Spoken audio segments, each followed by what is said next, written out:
Hey guys, Ken Pooch Van Druten here. I hope you guys are enjoying these videos. If you like them, subscribe. Today I want to talk a little bit about the way that I handle my busing and the way that I handle my console layout. I've been getting a lot of questions online, specifically about Iron Maiden. So I thought I would share my console layout and the way that I handle my busing in an offline version of my Digico SD7 Quantum console. So let's have a look at that. Let's see if I can get that going. Here we go. All right. So here is an offline version of my Iron Maiden console layout. So I treat my first layer and my first bank in both sides of my console as the most important things that I need to touch, things that I need control of at all times. Okay. So over here on the left-hand side of, this is the left bank of my Iron Maiden console. You'll see over here all the way on the left-hand side is all my bass channels. And then I have all of my drums. Now, these drum channels are culminations of other inputs, okay? So, for instance, let's look at the kick channel, all right? Kick channel right here.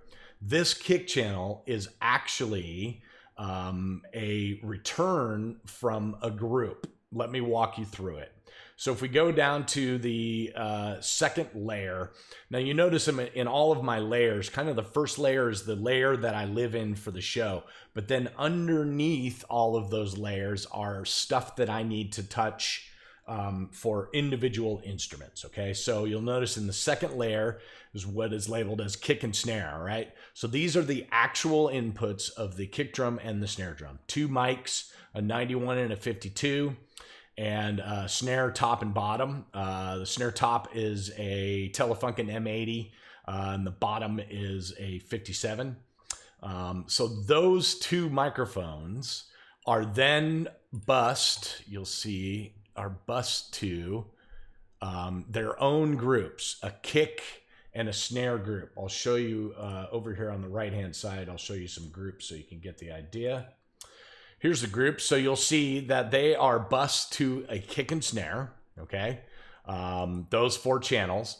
And then from this bus, this kick bus, it is sent back to this channel that's in layer one, okay? So two microphones sent to a group.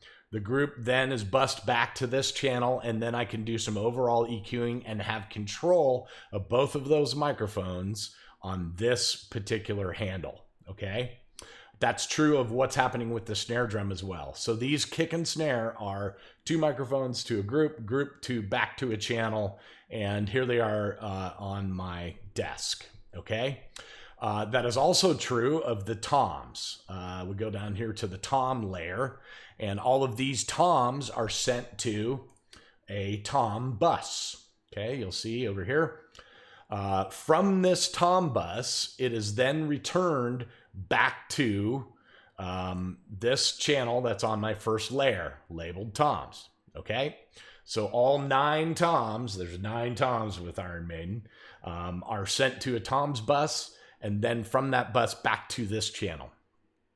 Then that's true of, these are individual channels, hats, and then a ride cymbal and overheads. Now, from here, they are bused to a bunch of other buses, okay? See if you can follow along here. So from here, this bus is then sent to what I call good cop and bad cop. Good cop and bad cop are my parallel drum buses. Good cop is the regular drum bus. Bad cop is the parallel drum bus, okay? So that's just my parallel drum bus. So that's kick and snare are sent there. And you will know, and toms, kick, snare, and toms. And then there's a third bus, a third stereo bus labeled as cymbals, okay? And that's right here. So you'll see there's parallel drum buses and a toms bus and a cymbals bus, okay? So 4 buses then go you'll see from these buses, they then go to a drums bus, okay? And then from that drums bus, it goes to a band bus. And then from that band bus, it goes to the master bus to be combined with the vocal bus. So the drums are a little bit complicated in my busing. I do all that for a bunch of different reasons. So for instance, the reason I keep the cymbals outside of the parallel drums is I don't like my cymbals to be clamped down by that parallel drum bus. I want them to remain kind of open. And also it gives me the opportunity to affect anything to do with that cymbals bus if I needed to. And then I end up with an overall drum bus.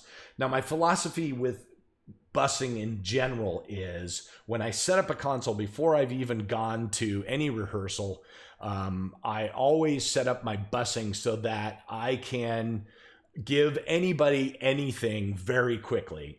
So for instance, if a broadcast guy asks me, hey, I need the drums by themselves, or I need a particular guitar player by themselves, it's already set up like that. You'll see here, for instance, the drums are already set up. I'm sorry, the guitars are already set up as individual guys, right? So that's super easy to give that to any broadcast guy or any situation where anybody's asking for anything. And I do that before I even hear anything. I set up all my busing that way before I even get to any sort of rehearsal. So that's that. Let me take you back to here. This is the left side of the console. Once again, so you'll notice underneath my kind of show layer, which has my drums and my bass easily accessed, are the individual channels of the drums. And then you'll see that I have triggers. Okay, now all of the drum sounds with Iron Maiden are all acoustical sounds. There are no triggered sounds, but I do use triggers to trigger the gates of the toms. Okay, so let's go over here, to the right-hand side of this console. And you will see that I have it copied over here on the right-hand side. And then I'll put the toms over here on the left-hand side. All of these triggers show up as channels. They just get plugged in straight into the snake and show up as channels, inputs on my console. So I have 9 toms, but I really have 18 inputs of toms for Iron Maiden. So that's a lot of inputs, but it really helps. Then what I do with these inputs is I trigger the gate thresholds, the gate openings. I key them off of the triggers. So you will see here, this is Tom 6 right here. It is triggered from mic 53, which is the Tom 6 trigger. I think if we pull this up a little bit, you will see. Look, yep, mic 53 is up there. Let me move it over to here because you might not be able to see it with me over the top there. Let me pull that up. There we go. So 49, Tom 1 and 2, 49. You'll see over here, the trigger is 49. So the trigger is actually triggering the threshold of the gate opening on the toms. So it's a really handy tool if you've never tried that. I use Pintec RS5 triggers. Those are kind of the best that I've found. Chris Raybould kind of turned me on to that. Chris Raybould is an amazing mixer. He mixes Bruno Mars, Alicia Keys, Kenny Chesney, all kinds of bands. He's a really, really great dude. He suggested I use those particular triggers, the Pintec RS5. So check those out. And that's really what helps me to succeed with the Iron Maiden drum sound, because think about it, that would be 9 open microphones, and it's really hard to manage with just a regular gate. So having the trigger ability is a really great thing. So I just want to point that out. Let's just keep going with my layers so that you guys have an idea of all of that.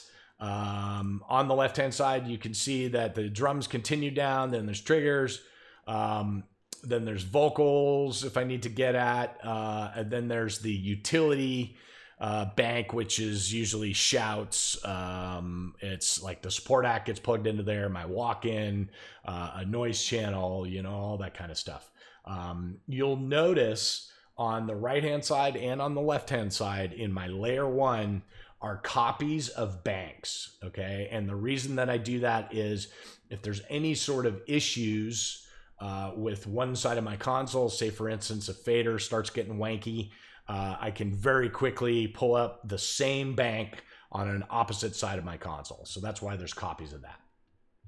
Let me take you back to my bank 1, which is kind of, you know, the show bank. I basically run bank 1 for the most part, most of the time. So you'll notice on the right-hand side of my console, the first fader is Bruce, the main vocal.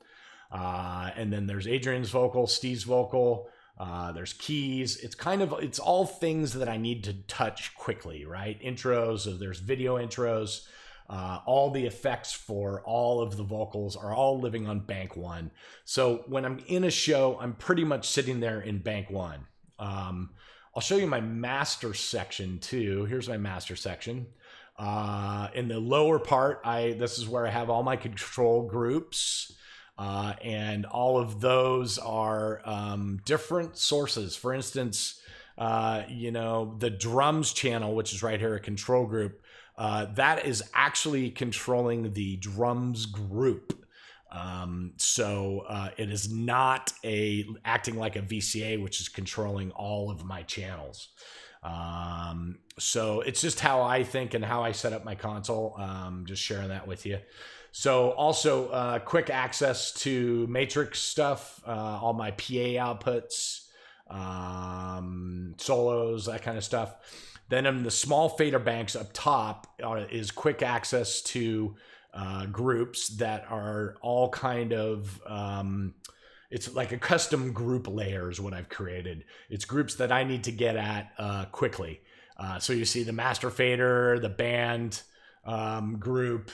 Under show 2, you'll see my record, vocals, etc., etc.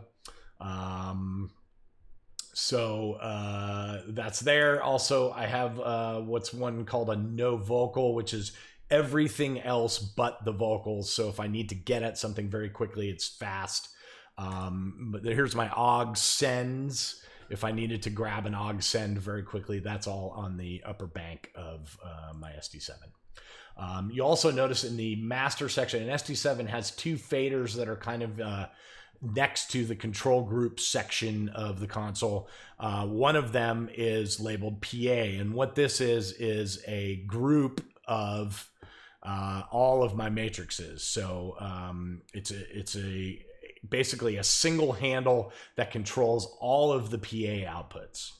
I do this to control dynamics. Sometimes I will push a chorus section and I want the outputs of the PA to be pushed. So my whole mix I want to push or pull. I do that a lot. And so having that fader right next to me is important.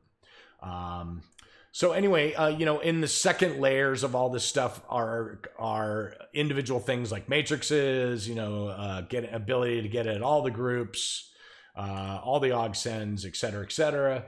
And again, it's copied, kind of duplicated on the right-hand side of the console as it on the left, so that if any of the faders get wanky, I can mess with that. So anyway, that's kind of how I got my console set up.